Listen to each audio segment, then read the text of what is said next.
Halo semuanya, perkenalkan nama aku Dendi Hernando dari jurusan Televisi dan Film 2023 di Institut Seni Budaya Indonesia Bandung.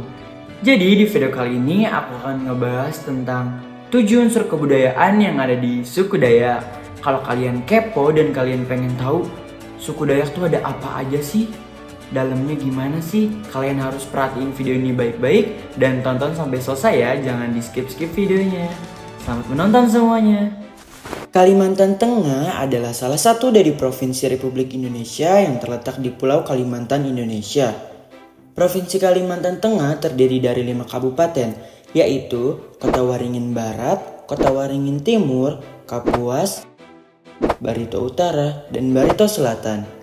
Sebagian besar penduduknya terdiri dari orang Dayak yang terbagi atas beberapa suku bangsa seperti Nganju, Oddanum, Maanyan, Otsiang, Lawangan, Katingan, dan sebagainya. Mereka ini berdiam di desa-desa sepanjang sungai-sungai besar dan kecil seperti sungai-sungai Barito, Kapuas, Kahayan, Katingan, Mentaya, Seruyan, dan lain-lainnya. Kata Dayak itu sendiri sebenarnya diberikan oleh orang-orang Melayu yang datang ke Kalimantan. Orang-orang Dayak sendiri sebenarnya keberatan memakai nama Dayak sebab lebih diartikan agak negatif. Padahal semboyan orang Dayak adalah Menteng Ueh Mamut yang berarti seseorang yang memiliki kekuatan gagah berani serta tidak kenal menyerah atau pantang mundur. Seorang tokoh Dayak Kayan juga menjelaskan bahwa suku Dayak adalah ras Indochina yang berimigrasi ke Indonesia pada abad ke-11. 7 unsur kebudayaan suku Dayak. Pertama, ada sistem bahasa. Bahasa yang sering dipakai oleh suku Dayak dalam kehidupan sehari-hari terbagi menjadi 2, yaitu yang pertama ada bahasa pengantar. Seperti pada umumnya bagian negara Indonesia yang merdeka, masyarakat Kalimantan Tengah menggunakan bahasa Indonesia sebagai bahasa pengantar. Bahasa Indonesia telah digunakan sebagai bahasa pengantar di pemerintahan dan pendidikan. Yang kedua ada bahasa sehari-hari. Keberagaman etnis dan suku bangsa menyebabkan bahasa Indonesia dipengaruhi oleh berbagai dialek. Namun, kebanyakan bahasa daerah ini hanya digunakan dalam lingkungan keluarga dan tempat tinggal. Tidak digunakan secara resmi sebagai bahasa pengantar di pemerintahan maupun pendidikan. Yang pertama ada bahasa Dayak Nganju. Bahasa Dayak yang paling luas digunakan di Kalimantan Tengah, terutama di daerah Sungai Kahayan dan Kapuas. Bahasa Dayak Nganju juga terbagi lagi dalam berbagai dialek seperti bahasa Dayak Katingan dan Rungan. Yang kedua ada bahasa Maanyan dan Oddanum. Bahasa ini juga banyak digunakan. Bahasa Maanyan banyak digunakan di daerah aliran Sungai Barito dan sekitarnya. Sedangkan bahasa Oddanum banyak digunakan oleh suku Dayak Oddanum di hulu Sungai Kahayan dan bahasa Barito bagian tengah sampai selatan bagian tengah yaitu bahasa Dusundenya. Di bagian selatan ada bahasa Maanyam, bahasa Dusun Malang, bahasa Dusun Witu, dan bahasa Paku. Selanjutnya ada bagian Barito Barat, yaitu ada bahasa Barito Barat bagian utara, bahasa Kohin, bahasa Dohoy, bahasa Siang Murung, bahasa Barito Barat bagian selatan, bahasa Bakumpai, bahasa Nganju, dan bahasa Kahayan. Kedua, sistem religi. Golongan Islam merupakan golongan terbesar, sedangkan agama asli dari penduduk pribumi adalah agama Kaharingan. Sebutan Kaharingan diambil dari Danum Kaharingan yang berarti air kehidupan. Umat Kaharingan percaya bahwa lingkungan sekitarnya penuh dengan makhluk halus dan roh-roh Nganjuganan yang menempati tiang rumah, batu-batu besar, pohon-pohon besar, hutan belukar, air, dan sebagainya. Ganan itu terbagi ke dalam 2 golongan, yaitu golongan roh-roh baik, nganju sangyang nayu-nayu, dan golongan roh-roh jahat seperti nganju taloh, kambe, dan sebagainya. Selain ganan, terdapat pula golongan makhluk halus yang mempunyai suatu peranan penting dalam kehidupan orang Dayak, yaitu roh nenek moyang nganju liau. Menurut mereka, jiwa nganju hambaruan, orang yang mati meninggalkan tubuh dan menempati alam sekeliling tempat tinggal manusia sebagai liau, sebelum kembali kepada dewa tertinggi yaitu Ranyi.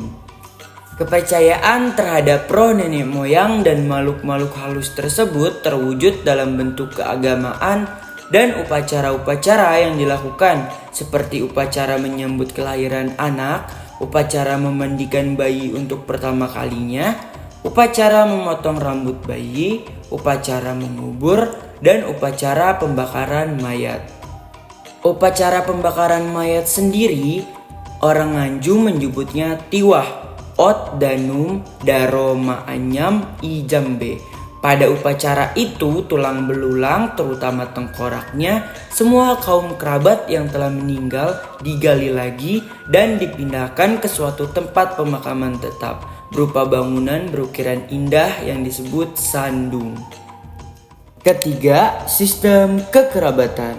Sistem kekerabatan orang Dayak Kalimantan Tengah didasarkan pada prinsip keturunan ambilineal yang menghitungkan hubungan kekerabatan melalui laki-laki maupun wanita.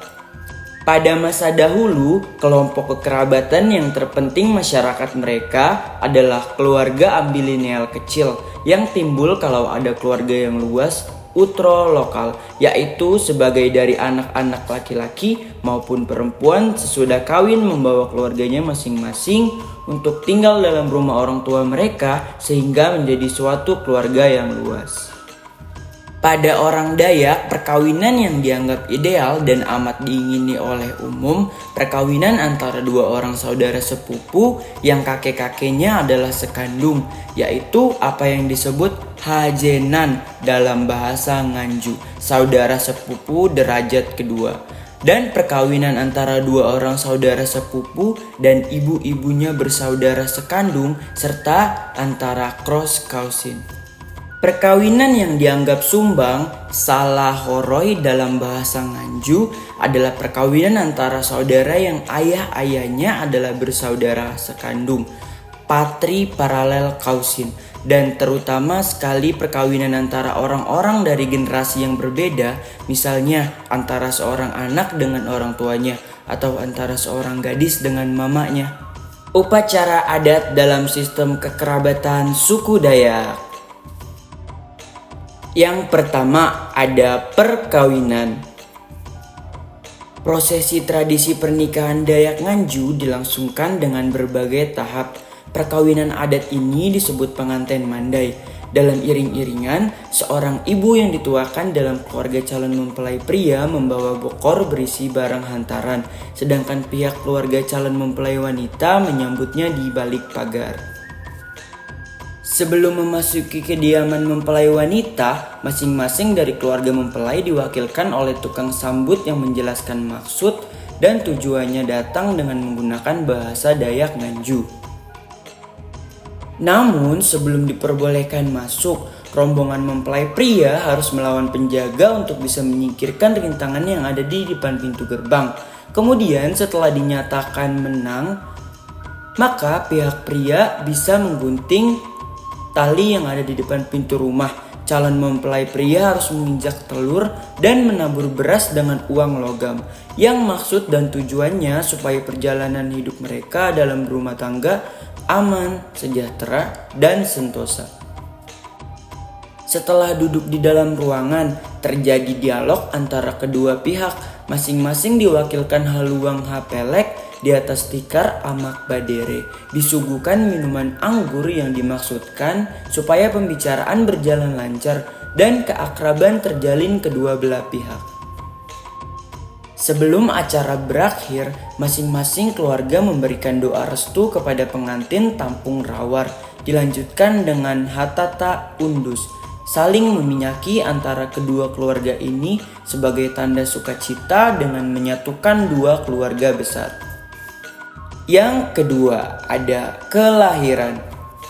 Menurut tradisi di kalangan masyarakat Dayak, pada saat melahirkan biasanya diadakan upacara memukul gendang atau gimar dan kelentangan dalam nada khusus yang disebut domak.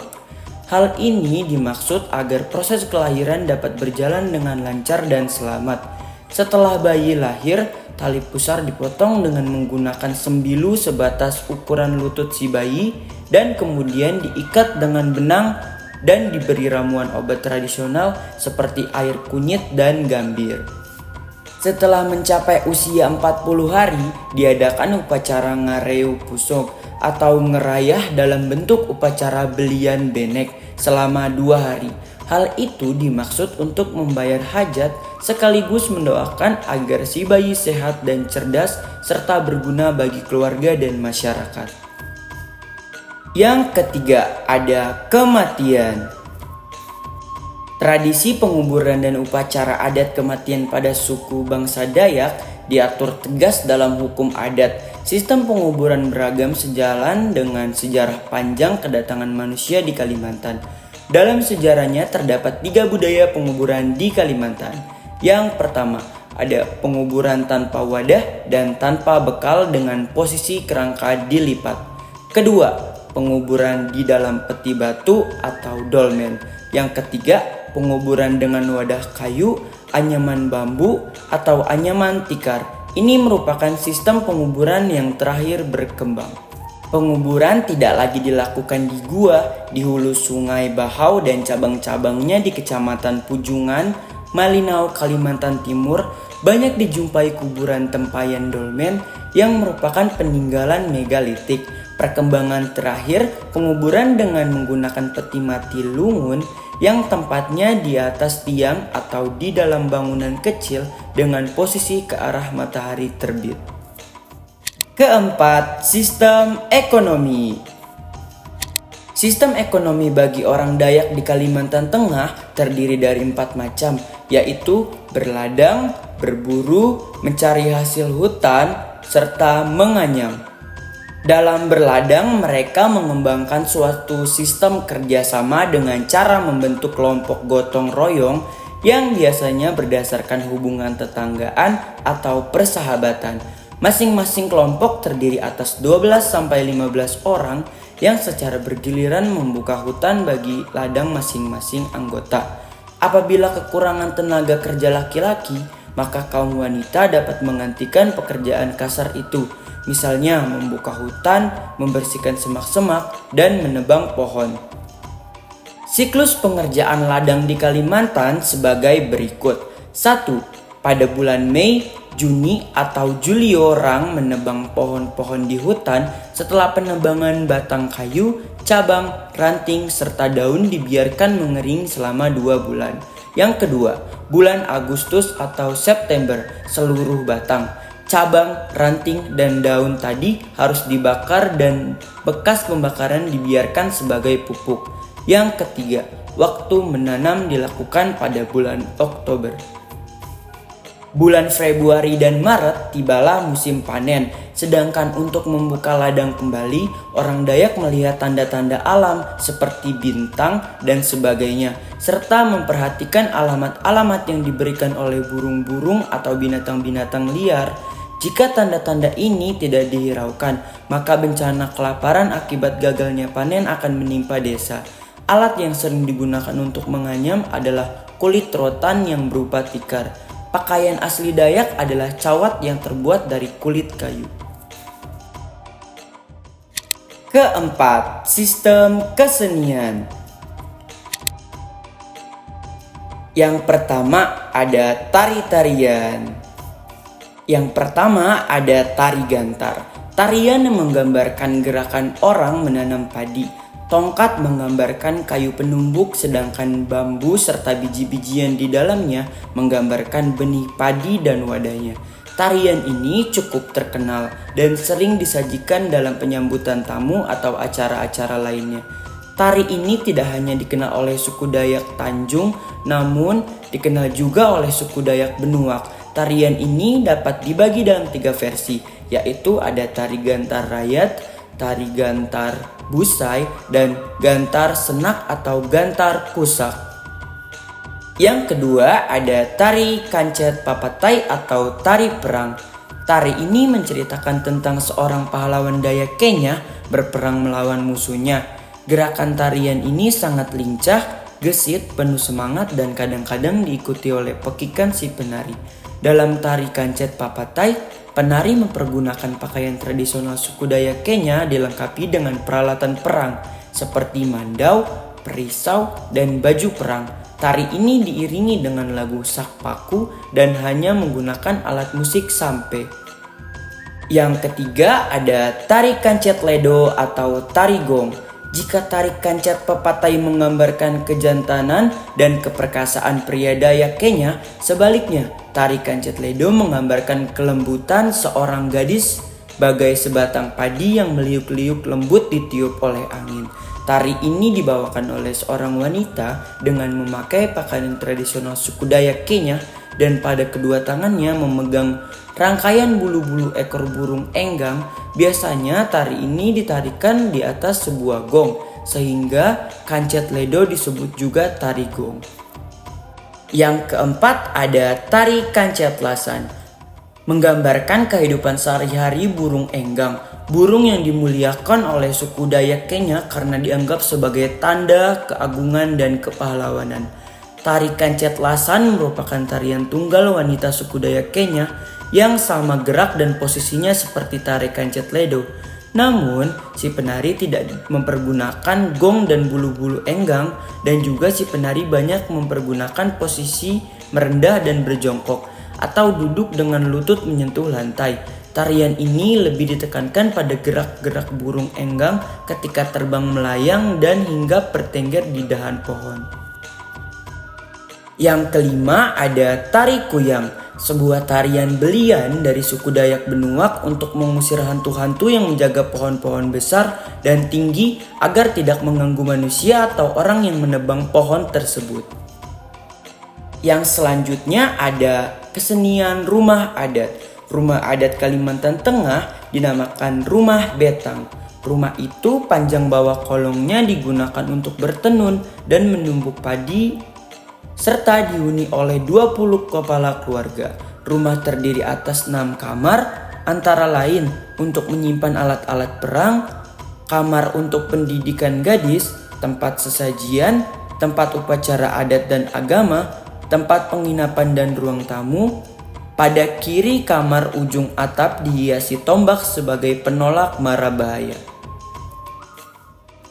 Dan yang terakhir ada pakaian adat. Pakaian adat Kalimantan Tengah berupa tutup kepala berhiaskan bulu-bulu enggang, rompi dan kain-kain yang menutup bagian bawah badan sebatas lutut.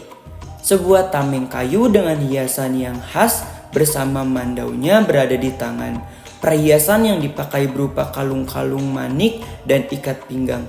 Wanitanya memakai baju rompi dan kain rok pendek. Tutup kepala berhiaskan bulu-bulu enggang, kalung manik, ikat pinggang, dan beberapa kalung tangan. Keenam, sistem peralatan atau perlengkapan hidup.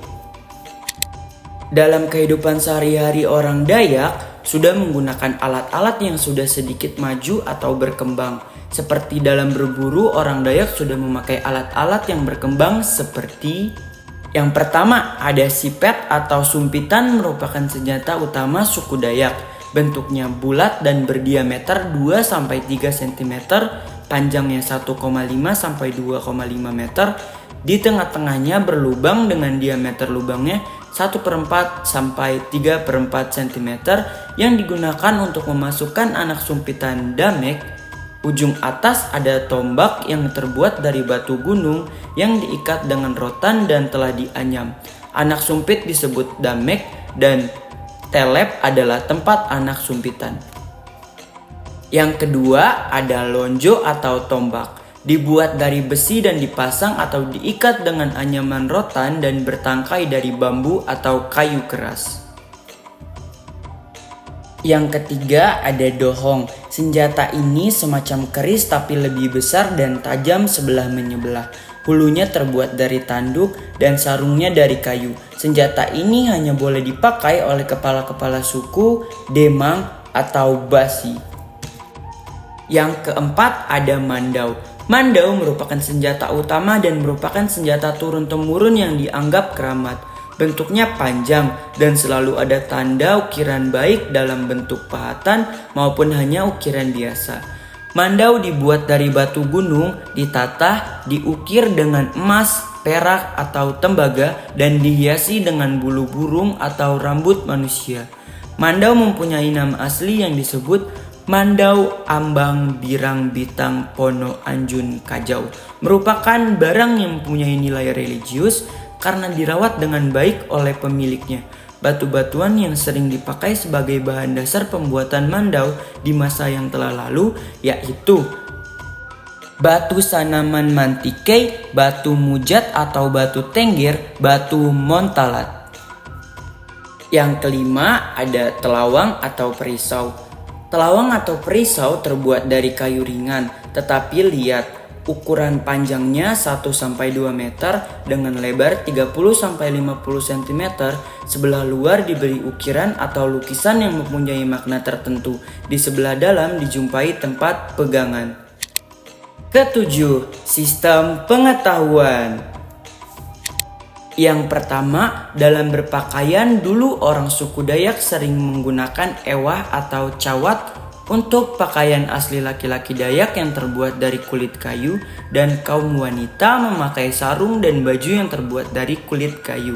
Sedangkan pada masa sekarang, orang suku Dayak di Kalimantan Tengah sudah berpakaian lengkap seperti laki-laki menggunakan hem dan celana dan kaum wanita menggunakan sarung dan kebaya atau bagi anak muda memakai rok potongan Eropa. Yang kedua, pada zaman dahulu para wanita sering menggunakan anting yang banyak agar semakin panjangnya daun telinga, semakin cantik wanita tersebut.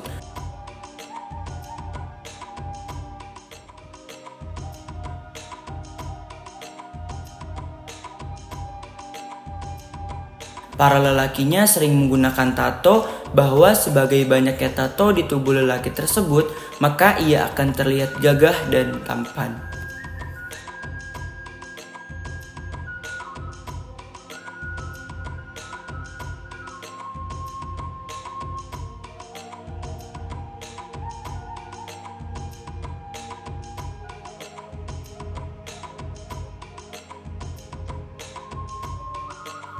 Yang ketiga, terkadang mereka sering menggunakan bahasa Inggris untuk berkomunikasi, tetapi masih bersifat pasif.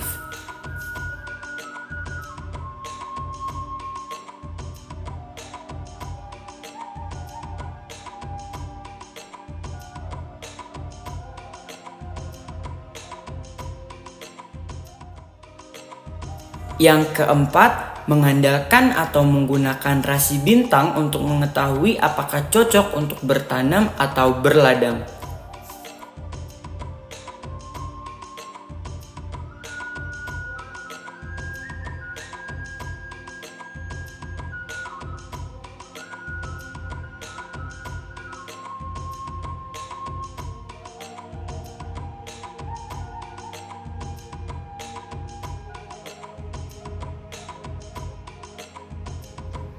Dari petunjuk bulan dan bintang, pertanian masyarakat Dayak sangat berhubungan dengan alam. Karena dari alam mereka belajar dan mengerti bagaimana harus bekerja dan tanda apa yang diyakini membawa keberuntungan siklus pertanian mereka. Tanda-tanda itu mereka tangkap dan mengerti dari simbol-simbol yang lahir dari alam lingkungan mereka sendiri.